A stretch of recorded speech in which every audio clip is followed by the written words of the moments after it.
হয়, বিভিন্ন ধৰণৰ কৃষি কৰ্মৰ জৰিয়তে নিজৰ পৰিয়ালটিক পোহপাল দিয়া কিছু ব্যক্তিৰ সৈতে আমি আজি উপস্থিত আছোঁ। আৰু মই আহিছোঁ আজি পলাশবাৰী সমষ্টিৰ নতুন সাপৰদাৰি গাঁৱত। আৰু মোৰ সহযোগীক মই দেখুৱাবলৈ অনুৰোধ জনাইছোঁ। এয়া হৈছে ৰঙালাওৰ খেতি। আৰু এই ৰঙালাওৰ খেতি প্ৰায় ৩-৪ বিঘাৰ পৰা তেওঁলোকে ৰঙালাওৰ খেতি কৰিছে। আৰু কলহী নৈৰ পাৰত, যি ছয়গাঁৱৰ যি কলহী নৈ, সেই কলহী নৈৰ পাৰত তেওঁলোকে ৰঙালাওৰ খেতি কৰিছে। আৰু এই ৰঙালাওৰ খেতি ইতিমধ্যে যিগৰাকী ব্যক্তিয়ে কৰিছে তেওঁ হৈছে জলসিঞ্চন বিভাগৰ অৱসৰপ্ৰাপ্ত কৰ্মচাৰী থানেশ্বৰ কলিতা। মই তেখেতৰ ওচৰলৈ যাব বিচাৰিছোঁ। হয়, আপোনাৰ ওচৰলৈ আহিছোঁ। কেতিয়াৰ পৰা আচলতে আপুনি ৰঙালাওৰ খেতি কৰে? আমাৰ খেতিটো আচলতে 1974 পৰা আৰম্ভ হৈছিল। তেতিয়া বানপানী আমাৰ ইয়াত বালি পেলাই মথাউৰি খহাই তেতিয়াৰ পৰা দেউতাহঁতে কৰিছিল। মোৰ ভাইকেইটাও জড়িত আছিল, ময়ো জড়িত আছোঁ। মই তেতিয়া অবিবাহিত হৈ আছিলোঁ। কৰি এইবিলাকতে তাৰপিছত মই যেতিয়া চাকৰি পালোঁ, চাকৰি সূত্ৰে বাহিৰত থাকিলোঁ। কিন্তু বাহিৰৰ পৰা আহি এতিয়া পেঞ্চন পাই অৱসৰ লৈ পেলাই সেই কৃষি কৰ্মটোৰ যিটো ৰঙালাওৰ খেতি, আমাৰ বাপ জন্মৰ খেতি, সেইটো কিন্তু ৰাইজে তেনেকৈ ধৰি থকা নাই। মই আৰু উৎসাহ দি পেলাই সেইটোকে আকৌ নতুনকৈ ৰিমডেল কৰিলোঁ, কৰি এতিয়া আৰম্ভ কৰিছোঁ। লগতে আন আন খেতিও কৰোঁ, সৰিয়হ কৰোঁ, বড়ো খেতিও কৰোঁ। তেনেকৈ কৰি পেলাই মই পৰিয়ালটো মোৰ দুজনকৈ নিজৰ ল'ৰা আছে, কিন্তু সিহঁতে চাকৰিও নহ'ল আৰু সিহঁতে মোকো সহায় কৰি থাকে। এনেকৈয়ে থাকোঁ আৰু আমি আৰু। হয়, নিশ্চয়কৈ ক'ব লাগিব যে অকল ৰঙালাওৰ খেতিয়ে নহয়, তেওঁ বিভিন্ন ধৰণৰ আচলতে খেতি কৰে। যি সৰিয়হ হওক, বন্ধাকবি হওক বা ধান খেতি হওক, তেখেতে বিভিন্ন ধৰণৰ খেতি কৰে। ইয়াৰে আৰু এজন যুৱক আছে, তেওঁ এই কৃষি কৰ্মৰ লগতে জড়িত, ৰঙালাওৰ খেতি। মই আপোনাৰ ওচৰলৈ আহিছোঁ। আচলতে কিমান বিঘা খেতি কৰিছে? মই এইবাৰ 1 বিঘা কৰিছোঁ। লাওটো মোৰ ধুনীয়া হৈছে আৰু নতুনকৈ বেছিকৈ কৰাৰ কাৰণে অহা বছৰৰ কাৰণে মানে ভাবিছোঁ আৰু। কিন্তু এতিয়া আমাৰ কিছুমান সমস্যা আছে, এই যেনেকৈ পানীৰ অভাৱ।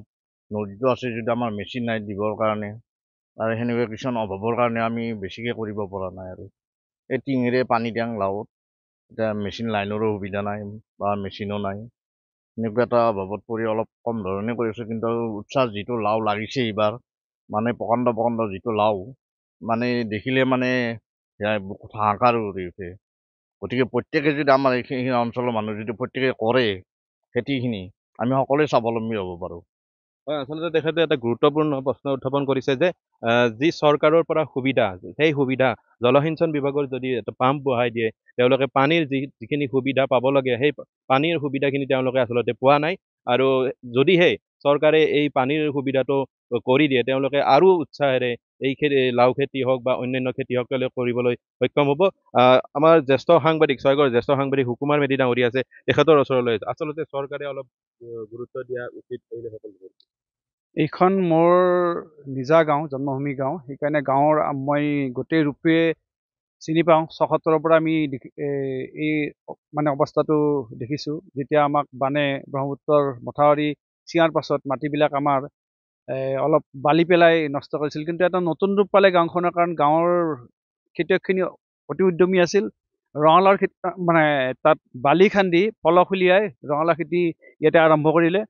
আৰু তাৰ পৰাই আমি যিটো এই ফল পাইছিলোঁ, আমি অসমতে বিখ্যাত হৈ গৈছিলোঁ। কিন্তু তাৰ পাছত পৰম্পৰাটো মানে কমি গৈছিল। কিন্তু আমাৰ থানেশ্বৰ কলিতা আৰু প্ৰণৱ কলিতা দেৱে যিখিনি কাম কৰি দেখুৱাই আছে, সেইখিনি আমাৰ কাৰণে অতি গৌৰৱৰ কথা। এতিয়াও আমাৰ সেই মাটি একেই আছে, কিন্তু সেইখিনিৰ দৰে তেখেতসকলে যিটো আদৰ্শ দেখুৱাইছে, আনৰ সহায় নোলোৱাকে, যে এই আমাৰ সম্পূৰ্ণ মাটি, প্ৰায় 1000 বিঘা মাটি আমাৰ পৰি আছে। যদি আমাৰ গাঁৱৰ উঠি অহা যুৱক চাম ওলাই আহে, তেতিয়াহ'লে আমি আকৌ সেই ৰূপ পাম। অৱশ্যে এটা সমস্যা আছে, তেখেতে যিটো কৈছে চৰকাৰী যিখিনি সহায় লাগে, এতিয়া মানে বাল্টিৰে পানী বৈ কাৰণ নৈখন আমাৰ আছে। আমাৰ এই সৌভাগ্যশালী কৰা আমাৰ কলহী নৈ, আমাৰ নৈপৰীয়া মানুহ, আমি নৈখনক ভাল পাওঁ। কিন্তু কলহীৰ পৰা আমি বাল্টিৰে পানী লৈ খেতি কৰিব নোৱাৰোঁ। এই কামখিনি অন্ততঃ জলসিঞ্চনৰ কামখিনি যদি চৰকাৰে কৰি দিয়ে, এই নিশ্চয় ডেকাখিনি আগবাঢ়ি আহিব। আৰু তেখেতসকলে যেনেদৰে আগবাঢ়িছে, কাৰণ দেখুৱাইছে তেখেতসকলে, আমি যে ফল পাম, সেইখিনি ক্ষেত্ৰতো আমি খুব লাভৱান হ'ম আৰু গাঁওখনৰ সুনাম আকৌ সেই ৰূপত গৈ পাব। হয়, নিশ্চয়কৈ। আচলতে চৰকাৰে বজাৰ আমাৰ, পথাৰ আমাৰ, এই শ্লোগান শাৰী দি থাকিলেই নহ'ব।